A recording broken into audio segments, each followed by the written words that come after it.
ఓం నమః శివాయ శ్రీమాత్రే నమః. మిత్రులకి శ్రేభిలాషులకి అలాగే నేను ఇంతగా ఆదరిస్తున్న యూట్యూబ్ ప్రేక్షకులందరికీ కూడా పేరు పేరు ధన్యవాదాలు.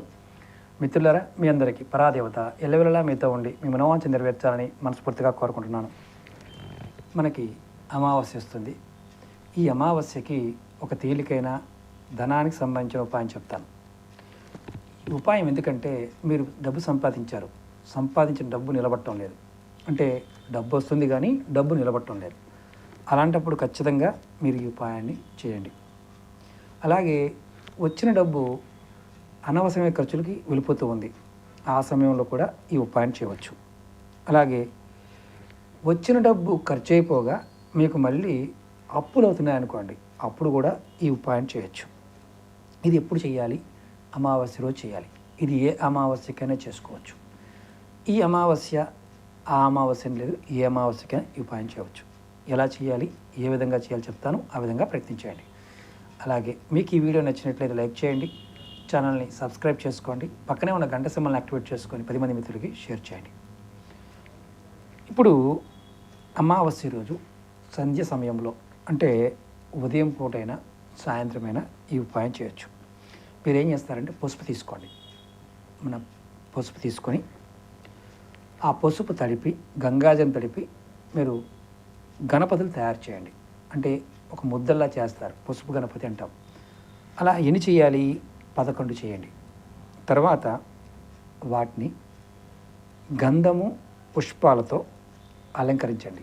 గంధాన్ని బొట్టు పెట్టి పుష్పాలు కూడా అలంకరించండి. ఇది ఎక్కడ చేయాలి? లక్ష్మీ గణపతి ఉన్న పట్టం ముందు ఈ పని చేయండి. తమలపాకు మీదనే పెట్టుకోవచ్చు, ఏ ఆకు మీదనే పెట్టుకోవచ్చు, ఇబ్బంది లేదు గణపతుల్ని.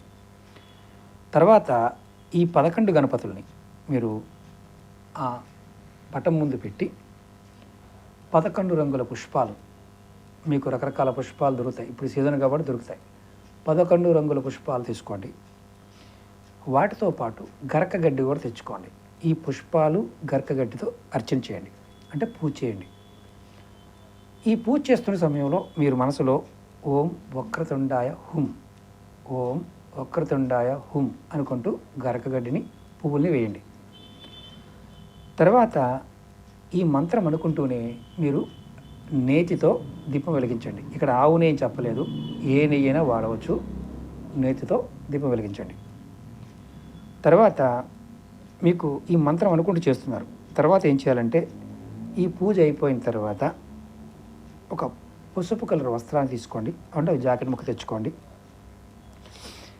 మీరు ఈ 11 రంగు ఏదైతే గణపతులు చేశారో ఈ గణపతుల్ని తీసుకొని ఆ వస్త్రంలో పెట్టి మీరు ఎక్కడైతే డబ్బు పెడుతుంటారో అక్కడ, అంటే బీరువాలో కానీ ఎక్కడ లాకర్లో కానీ ఈ 11 పసుపు గణపతుల్ని ఆ క్లాత్లో కట్టి అక్కడ పెట్టండి.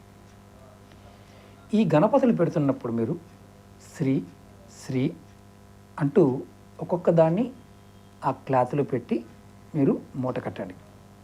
అంటే ఆ వస్త్రం పైన మీరు పెట్టాలి, అంటే ఒకేసారి దాంట్లో వేసేసి కాకుండా శ్రీ శ్రీ అంటూ ఒక్కొక్క గణపతిని అలా అలా పెట్టి మీరు మూట కట్టాలి.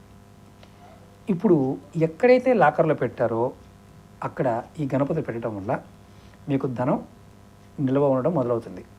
అలాగే రోజు రోజుకి ధనం వృద్ధి చెందుతుంది. అంటే మీకు ఏం చేయకుండా వస్తుందా గురువుగారు? కష్టపడిన వారికి మాత్రమే, ఇంట్లో కూర్చొని వచ్చేస్తుంది అనుకునే వారికి కాదు, కష్టపడి పనిచేసే వారికి, నిలబడిన వారికి మాత్రమే ఇవి జరుగుతాయి. అలాగే ఇప్పుడు మనం పుష్పాల గురించి చెప్పుకున్నాం. ఎన్ని పుష్పాలు తీసుకోవాలి? ఒక్కొక్కటి తీసుకుని సరిపోతుందని మనం వస్తుంది.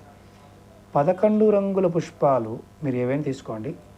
ఒక్కొక్క పుష్పం 108 పుష్పాలు తీసుకోవాలంటే ఒక్కొక్క రంగు 108 పుష్పాలు తీసుకోవాలి. ఇది ఎక్కడ ఎక్కువ చేస్తారంటే తమిళనాడులో ఈ పరిహారం ప్రతి అమావాస్యకి చేస్తూ ఉంటారు. నెక్స్ట్ అమావాస్య వచ్చే వరకు ఆ మూట అలాగే ఉంచాలి.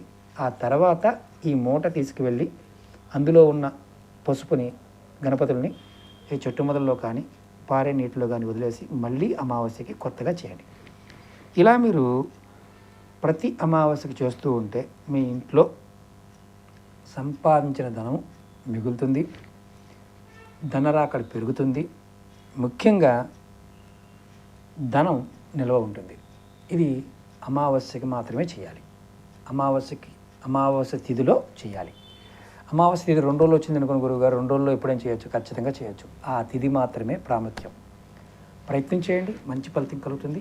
అలాగే మీకు ఈ వీడియో నచ్చినట్లయితే ఖచ్చితంగా లైక్ చేసి 10 మంది మిత్రులకి షేర్ చేయండి. ఓం నమః శివాయ, శ్రీమాత్రే నమః.